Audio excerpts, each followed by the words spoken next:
welcome back to another figure review. Today is the InArt Pennywise. I've been really anticipated for this figure that come my way, and it is one of the main reasons that InArt became a company on my radar. I know a lot of people love the Gandalf and Heath Ledger's Joker, but I think this guy here is the main reason for me to hop on the InArt train.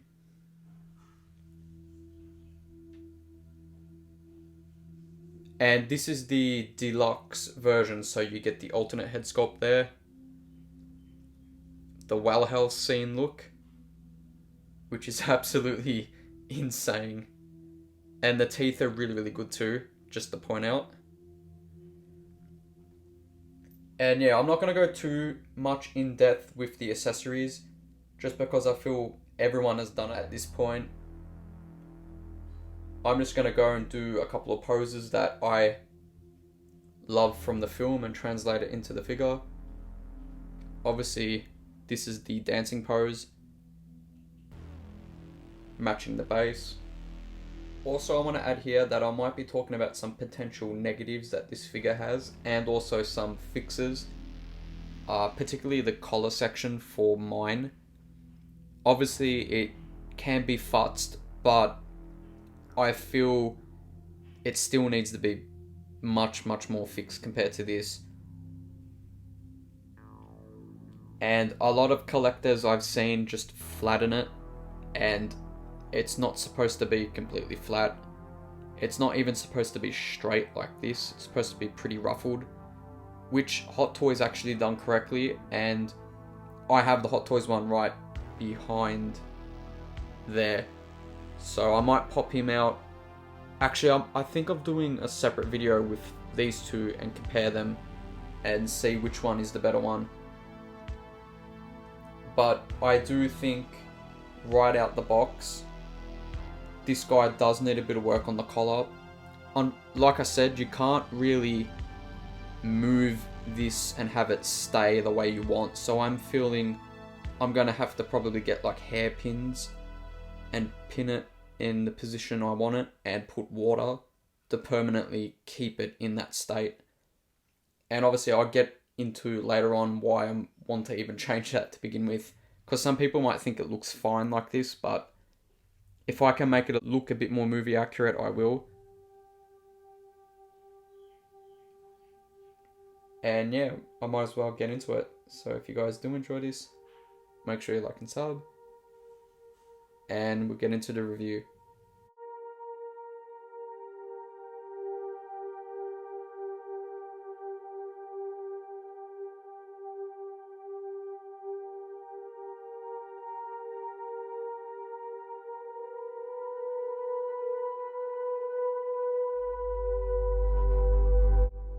So I've put Pennywise in a more neutral position.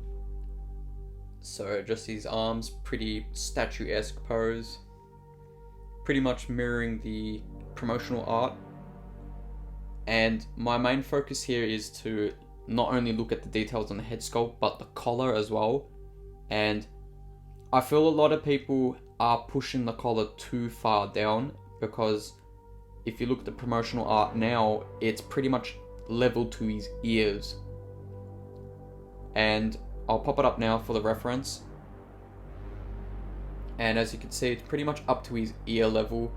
The problem with InArt, what InArt have done here is they've done all the collar ruffles the same length, or roughly the same length, where there should be visible shortened differences the more closer it goes up to his head sculpt. And I'll pop that up again so I could get my point across. And I feel if I'm able to scrunch up and kind of like layer it each by each and permanently keep it ruffled with water,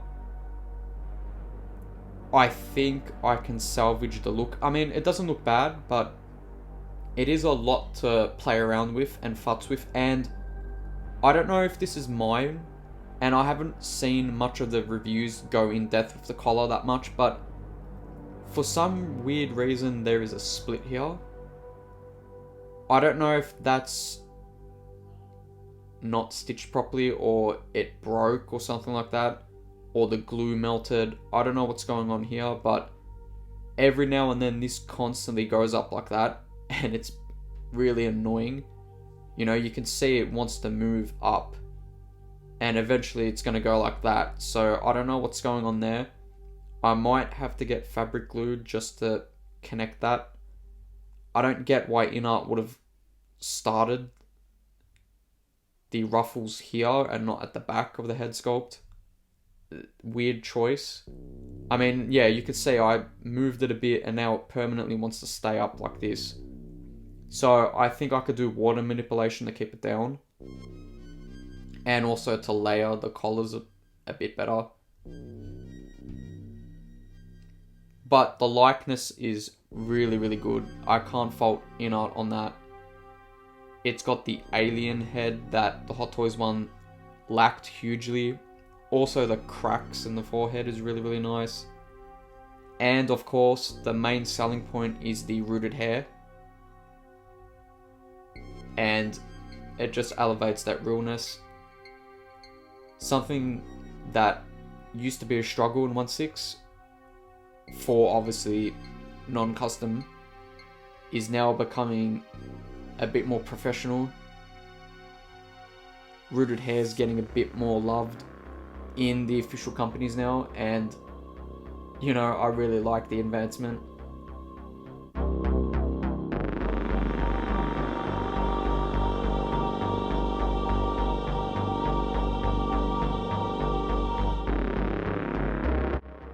Now, speaking of the head sculpt and the two head sculpts you get, I love that InArt have given us two different head sculpts. The problem I have, and it's only a slight negative, it's something that is really, really picky, but you've given a diorama stand that is from the end of the movie where he dances in the Pennywise the Dancing Clown cart, the theme park cart. He is not happy like this in that scene. He's very, very pissed off. You know, the kids are starting to no longer fear him, and he is starving. And he does not look happy in that scene. And I would have loved if InArt gave us another head sculpt to suit this diorama display. It's just a really, really big nitpick for me, but that scene is so iconic in my opinion, because it is the only time in the movie we don't see him laugh and smile and joke. He's really, really pissed off.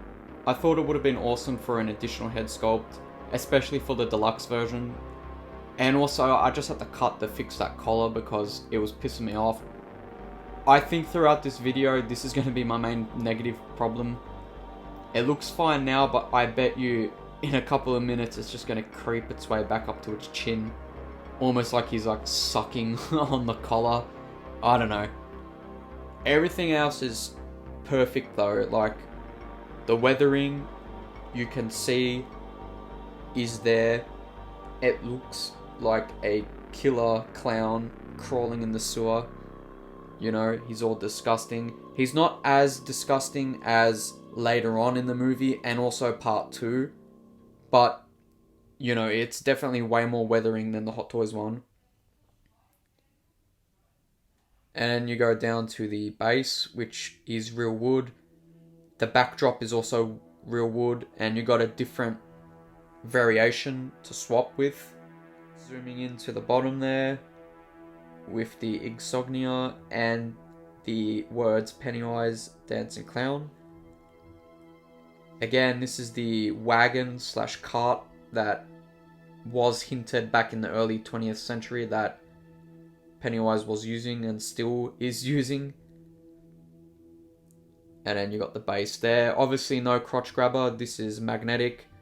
I have not had any problems with the magnetic base from any company.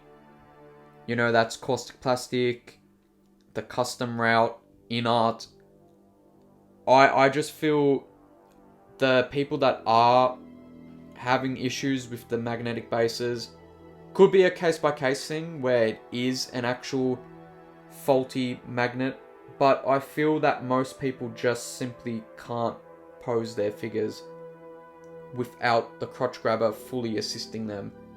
And that's why you're getting most InArt collectors having theirs topple over. Because I've yet to have a problem with any of them. And you can see I've got some caustic plastic stuff there. I used to have some custom Freddies with magnetized bases too. I've never had an issue with magnets. So I think it's just got to do with 1/6 collectors don't know how to use the magnets. You know, it's a very statue-like thing and a custom thing. And a lot of 1/6 scale collectors aren't in either of those communities. But I will say, if you do want to get the poses right, pose on a flat bench first, then pop the figure on the magnet, and then you will see if you've truly stabilized the figure or not. But yeah, speaking on the base, haven't had a problem with it, and I think visually it looks much better than the Hot Toys one. Not saying the Hot Toys one's bad, but it is a bit of a reused one. So what I'm going to do now is swap the head sculpt, because I love that other head sculpt, and unfortunately I think this is going to be the last time I'll have it on the figure, just because I feel this is the more iconic look. But I'll swap to that now, and I'll change the pose up.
Popped on the other head sculpt and chucked him in a new pose.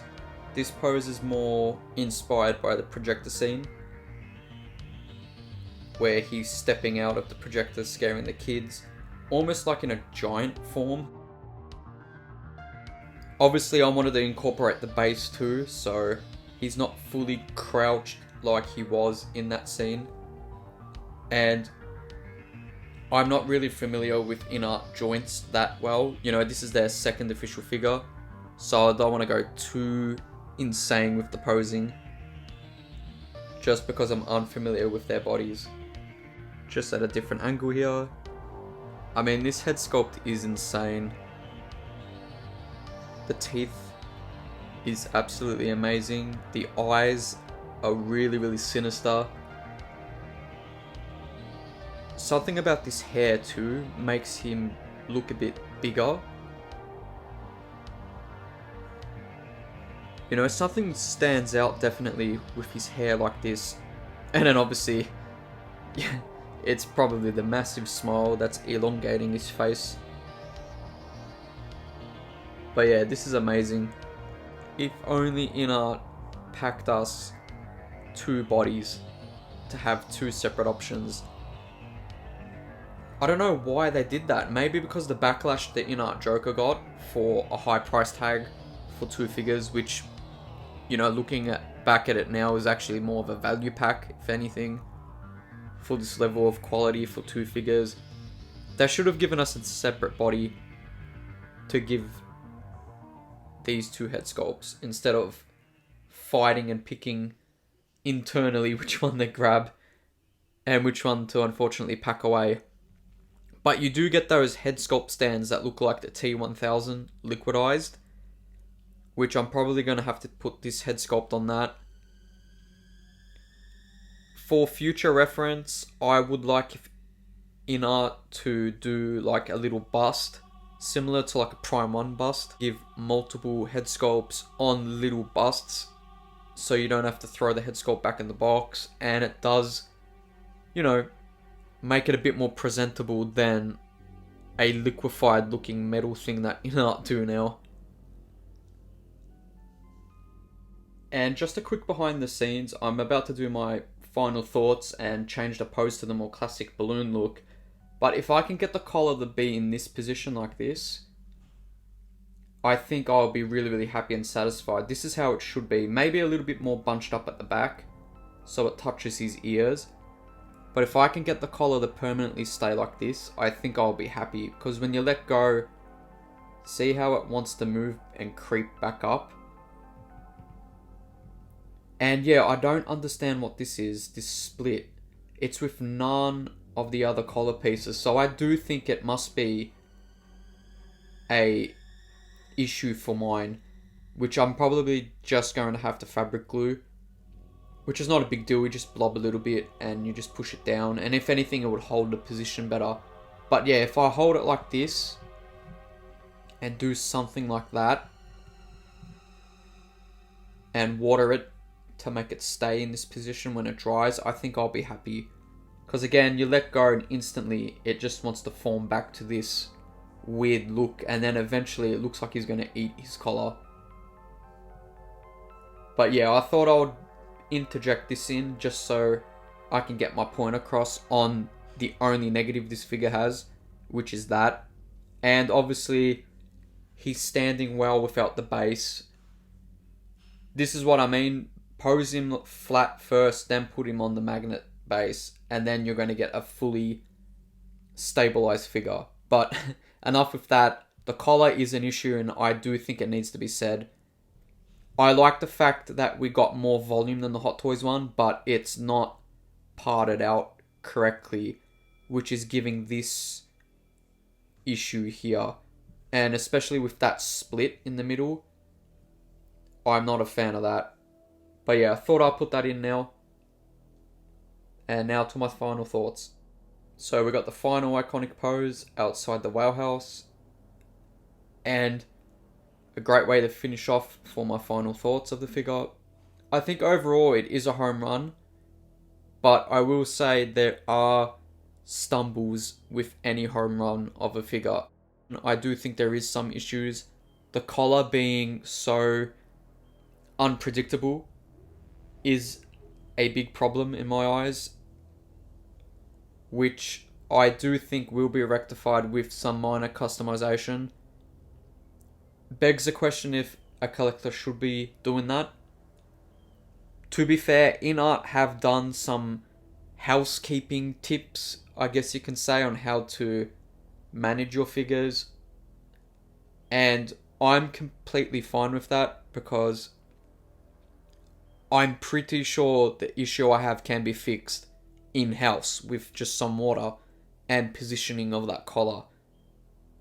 I'll do a follow-up video to that, and then I will do the comparison with the InArt and the Hot Toys one back there. But for now, I would say this is pretty much a home run. And I'm really, really happy to have this in my collection. A great addition to the horror collection I have. And I do hope InArt do some more horror stuff. I know for a fact this is not their best selling one. I think they only made roughly 1,500 copies of this. So this is on their lower batch of side. But despite that, I hope InArt give us some more horror stuff. You know, I would love, and I've been protesting a Freddy for years. You know, the Sideshow one was okay. Definitely needs some work. It's on the lower tier of Sideshow figures. I hope we get to see Freddy again. And obviously, if you're a Kruger fan, you would hear rumblings about Kevin Bacon potentially interested in a Nightmare on Elm Street script, which that itself is interesting. But I do hope we get some Robert Englund Freddy. And I think InArt could be the company to absolutely nail that in an official 1/6 scale format. But yeah, overall, really, really happy with this. I'm still struggling which head sculpt to pose him with. But, like I said, you do at least have that head sculpt stand to have either of them out of the box. You know, at the very least, I can say one of the head sculpts is just going to sit on that riser and not in the box, because they do definitely need to be showcased and appreciated. And yeah, that's pretty much it for today. If you guys did enjoy this, make sure you like and sub, and I'll see you in the next one.